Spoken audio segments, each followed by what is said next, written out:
बहुत समय पहले की बात है। इसी गांव में एक गरीब ब्राह्मण रहता था। एक दिन उस ब्राह्मण के घर कुछ अतिथि आए। ब्राह्मण की स्थिति इतनी खराब थी कि उन अतिथियों को खिलाने के लिए घर में एक अनाज का दाना तक नहीं था।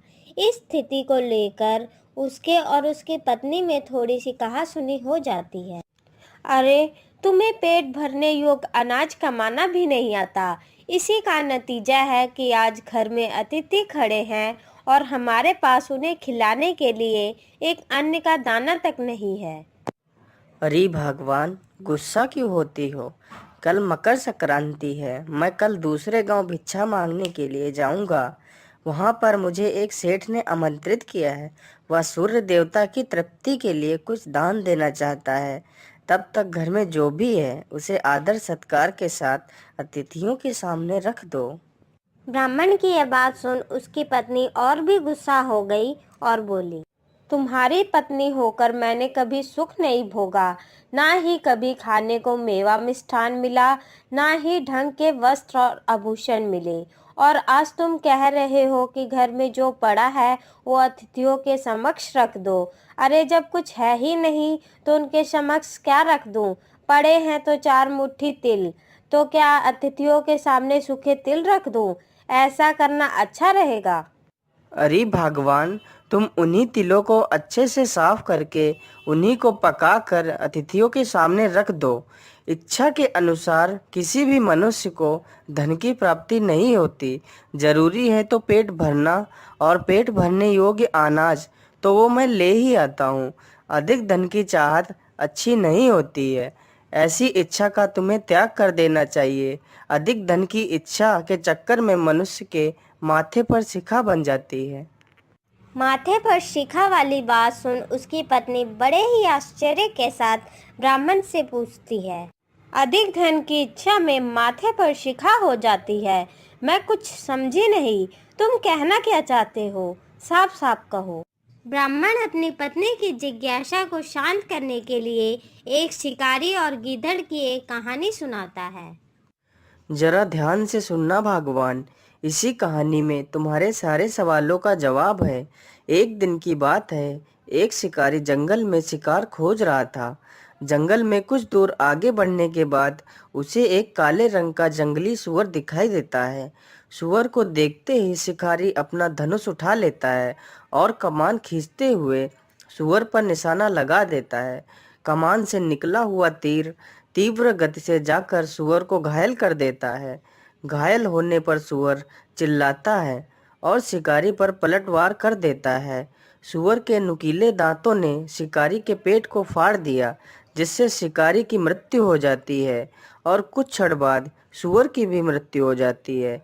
इसी बीच खाने की तलाश में भटकता हुआ एक गीदड़ वहां आ जाता है, जहां शिकारी और सुअर दोनों के शव पड़े हुए थे। बिना मेहनत किए इतना सारा भोजन देख गीदड़ मन ही मन बहुत ही खुश हुआ और उसने मन ही मन सोचा, अरे वाह, क्या बात है! आज तो इतना सारा भोजन मुझे बिना मेहनत किए ही मिल गया। आज तो ईश्वर की मुझ पर बड़ी कृपा हो गई।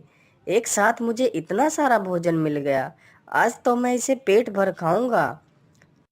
अरे नहीं नहीं, मैं इस भोजन को धीरे धीरे और आराम से खाऊंगा, ताकि यह भोजन लंबे समय तक चल सके।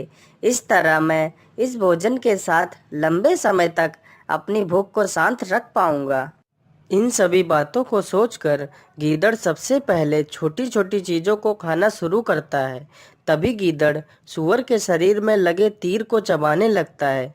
तीर अधिक पैना होने के कारण गीदड़ के मुंह को फाड़ देता है और उसके सिर के ऊपर निकल जाता है, जो कि मानो ऐसा लग रहा था जैसे कि गीदड़ के सिर पर शिखा आ गई हो। फिर कुछ देर बाद गीदड़ की भी मृत्यु हो जाती है। सुन लिया ना भगवान, लालच का क्या नतीजा होता है। इसीलिए मैं कहता हूँ कि लालच करना अच्छी बात नहीं होती है, और ज़्यादा लालच करने वाले लोगों के माथे पर शिखा निकल आती है। ठीक है जी, तो घर में जो तिल है मैं उन्हें ही पकाकर अतिथियों को खिला देती हूँ। पत्नी की यह बात सुनकर ब्राह्मण संतुष्ट हो जाता है और भिक्षा मांगने के लिए निकल जाता है। वहीं ब्राह्मणी भी घर में पड़े तिल को धूप में सुखाने के लिए फैला देती है। तभी वहां पर एक गाय आ जाती है और सूख रहे तिलों को खा जाती है। तो वह और भी परेशान हो जाती है। फिर वह भगवान से प्रार्थना करने लगती है, हे भगवान, अब मैं अतिथियों को क्या खिलाऊंगी? भगवान मेरी मदद करो।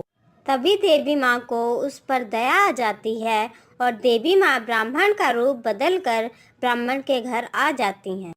अरे भगवान, ये अनाज लो और जल्दी से अतिथियों के लिए भोजन तैयार करो और उनका सत्कार करो।